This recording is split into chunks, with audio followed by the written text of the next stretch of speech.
Bonjour mon capitaine, bienvenue sur ce plateau de GP TV. Et ben voilà, décidément, je porte la poisse aujourd'hui. J'ai eu un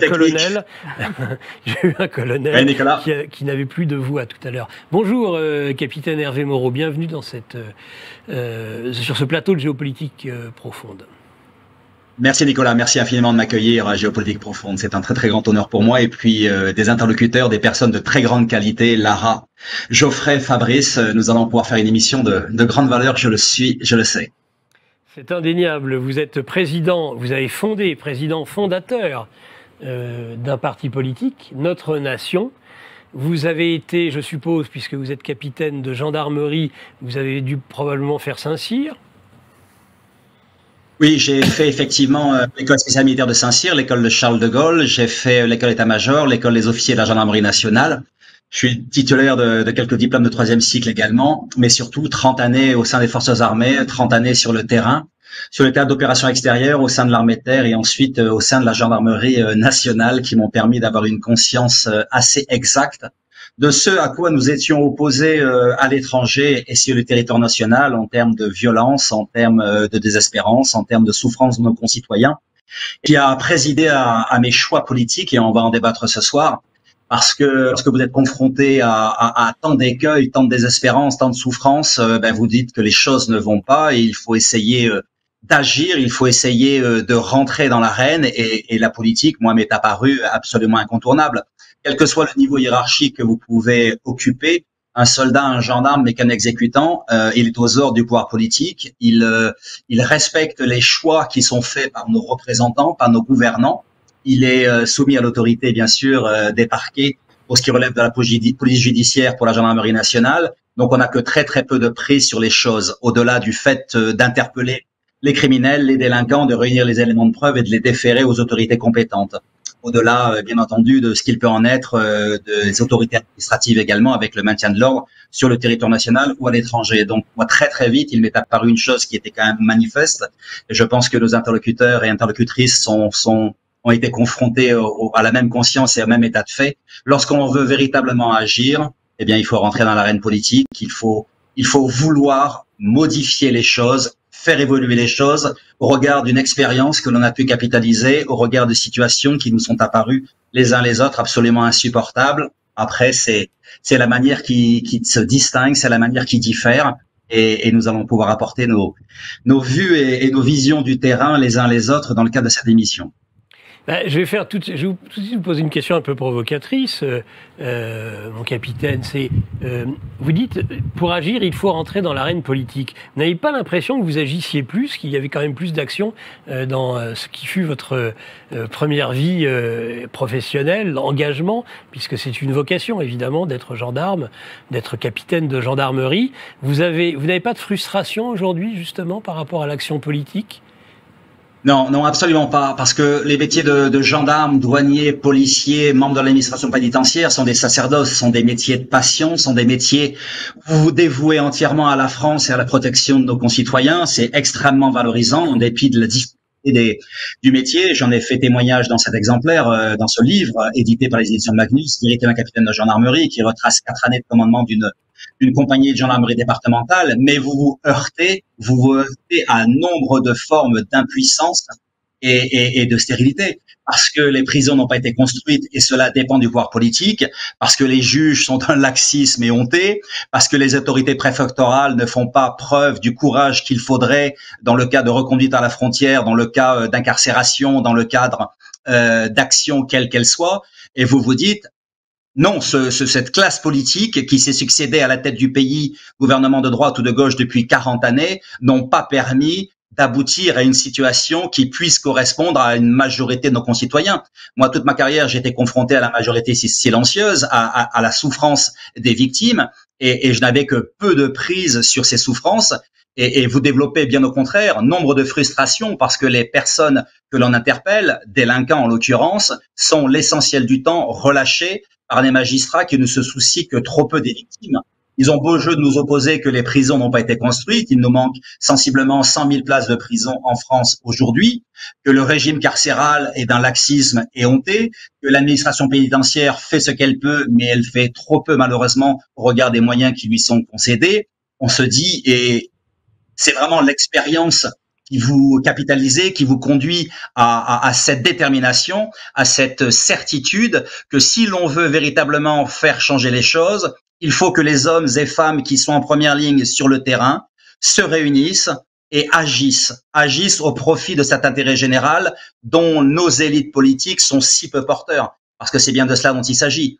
Moi, il m'apparaît que toutes les décisions qui sont prises, ou en tout cas une bonne partie des décisions qui ont été prises dans ce pays depuis tant de décennies, n'ont abouti qu'à une situation de chaos, de détresse, de défaillance de nos services publics, d'entêtement catastrophique pour le plus grand malheur de la population française, pour le plus grand malheur de nos concitoyens. Nombre de personnes que je vais rencontrer dans mes fonctions professionnelles m'ont toujours dit qu'ils ne se reconnaissaient plus dans cette société qui ne défend pas les victimes, qui ne défend pas la justice, la probité, la vertu. Moi, c'est ce qui m'a conduit à entrer en politique, à créer notre nation, mon parti politique, parce que j'ai été, on y reviendra dans l'émission, confronté bien entendu aux grands partis traditionnels. Et je n'ai pas trouvé bien l'honneur, la droiture, la probité que j'attendais. Moi, j'ai voulu rendre sa vraie noblesse à l'action. J'ai voulu rendre sa vraie noblesse qui consiste à servir, à protéger, à être dévoué aux autres. C'est ça l'essence même de la politique et mes interlocuteurs sur le plateau ne me contrediront pas, je pense, et on l'a, à mon sens, trop perdu. Justement, capitaine Hervé Moreau, on va leur poser la question aux personnes qui sont sur le plateau. Je me retourne vers Fabrice Grimal. Vous avez là un capitaine de gendarmerie qui passe de son service et de sa vocation de l'État et qui ensuite se lance, dit-il, dans l'arène politique. Et c'est bien ce qu'on a compris. Vous, vous partez d'une école de commerce, et pas des moindres, et finalement vous basculez, du fait de l'événement des Gilets jaunes, vers à nouveau cette sphère publique.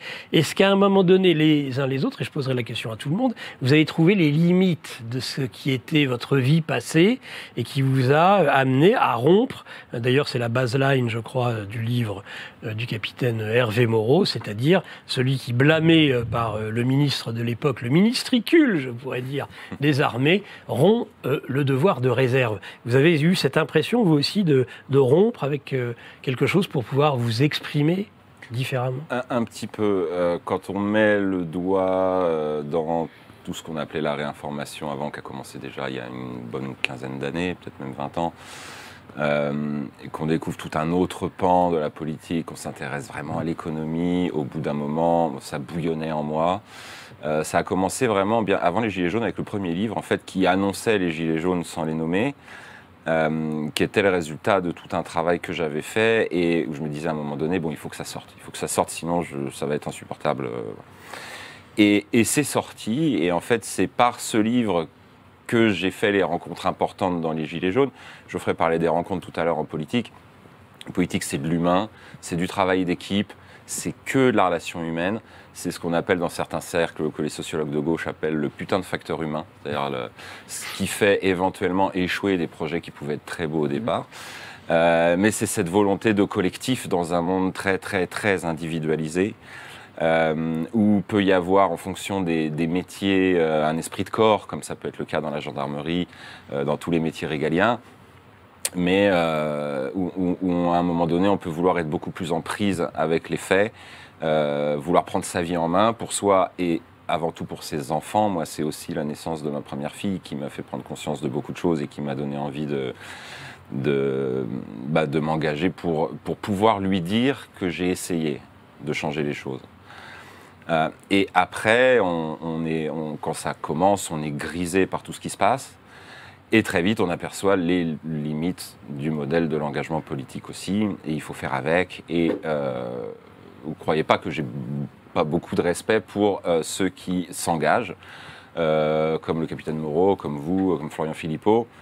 Bravo notamment pour les rassemblements pendant le Covid. Ça, c'était, voilà, vous avez porté haut le drapeau. Passe sanitaire. Vous étiez un peu les seuls à le faire et à l'assumer à ce point-là. Ils étaient les seuls à le faire aussi dans la rue. Exactement. Et vous avez d'une certaine manière pris le relais des manifestations Gilets jaunes qui s'étaient arrêtées à cause du premier confinement.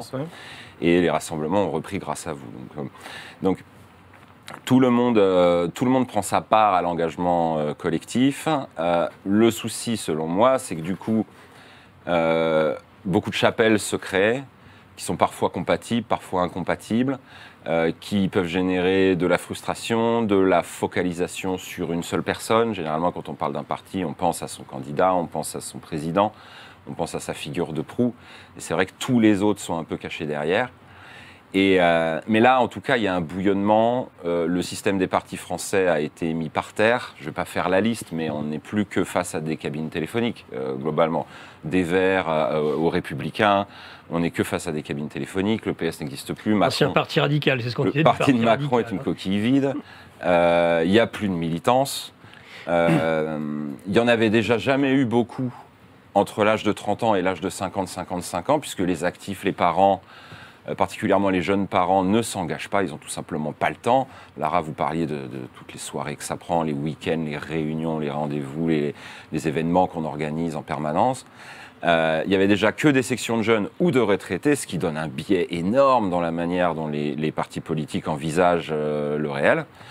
Et là, il y a un éclatement total, et dans notre domaine, on va dire le souverainisme, qui nous recouvre un peu tous, c'est pareil, on a ce phénomène de chapelle où chaque parti, chaque candidat, chaque figure de proue a son avantage comparatif, son intérêt, son petit plus, et s'accroche un petit peu dessus, et on n'en est pas encore au moment où tout ça va s'agréger dans une seule et même force qui aura pour le coup la taille critique pour changer vraiment les choses.